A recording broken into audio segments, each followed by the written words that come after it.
Hi hello నమస్తే అండి. ఈరోజు నేను జెడ్జెడ్ ప్లాంట్ గురించి చెప్పబోతున్నాను. ఇది కంప్లీట్ ఎయిర్ ప్యూరిఫైయర్ ప్లాంట్ అండి. ఇది చాలా బాగుంటుంది. మనం ఇండోర్ ప్లాంట్గా పెట్టుకోవచ్చు, అవుట్డోర్ ప్లాంట్గా పెట్టుకోవచ్చు. చూడండి, ఇక్కడ చాలా స్టెమ్స్ నేను కట్ చేశాను. ఇవేంటంటే మనకి ప్లాంట్ పెరిగిన కొద్దీ లీవ్స్ బర్న్ అవుతూ ఉంటాయి. సో ఇలా బర్న్ అయిన లీవ్స్ని మనం ఎప్పటికప్పుడు నీట్గా కట్ చేసుకోవాలి. చూస్తున్నారు కదండి, ఇక్కడ చిన్న చిన్న ప్లాంట్స్ వచ్చేసినాయి. ఇందులో మనకి ఈ ప్లాంట్ అనేది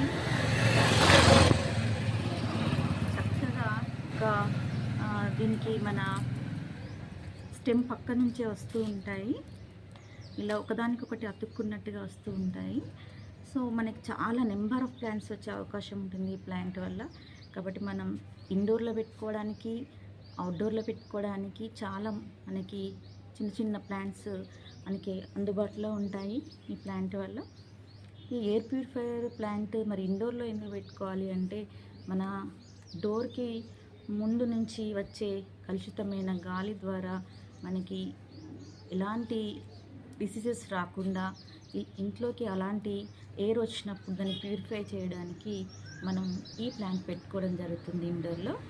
సో అవుట్డోర్లో కూడా పెట్టుకోవచ్చు. అవుట్డోర్లో పెట్టుకోవడం ఏంటంటే, మనకి డోర్ ముందు మనం ఈ ప్లాంట్ని పెట్టుకోవడం వల్ల మనకి బయట నుంచి వచ్చే గాలిని మనకి ఇంటి ముందే ఇది ప్యూరిఫై చేసే అవకాశం ఉంటుంది. కాబట్టి ZZ plant complete air purifier plant అని మనం చెప్పుకోవచ్చు. సో ఫ్రెండ్స్, మనం ఫ్రెండ్స్ ఇంటి దగ్గర ఉన్నా కూడా మనం షేర్ చేసుకోవచ్చు ఒకరి నుంచి ఒకరు. అలా చాలా వరకు ఇవ్వడం జరిగింది. చూస్తున్నారు కదండి, ఇలా నెంబర్ ఆఫ్ స్టెమ్స్ని కట్ చేసి ఇచ్చాను. జస్ట్ ఇది స్టెమ్ పెడితే కూడా మనకి మళ్ళీ వచ్చే అవకాశం ఉంటుంది.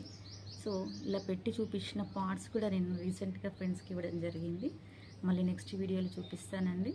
సో ఎయిర్ ప్యూరిఫైయర్ ప్లాంట్లో నిన్న చూపించిన స్నేక్ ప్లాంట్, ఇది మనం ఆక్సిజన్ ప్లాంట్ అని చెప్పుకోవచ్చు.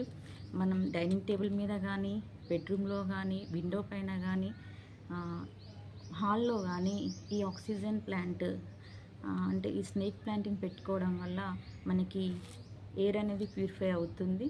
సో ఇది మంచి ఎయిర్ ప్యూరిఫైయర్ ప్లాంట్లో నెంబర్ 1 ప్లాంట్ అని చెప్పుకోవచ్చును. చూస్తున్నారు కదా, మొన్న మీకు పెద్ద మొక్కలు చూపించడం జరిగింది.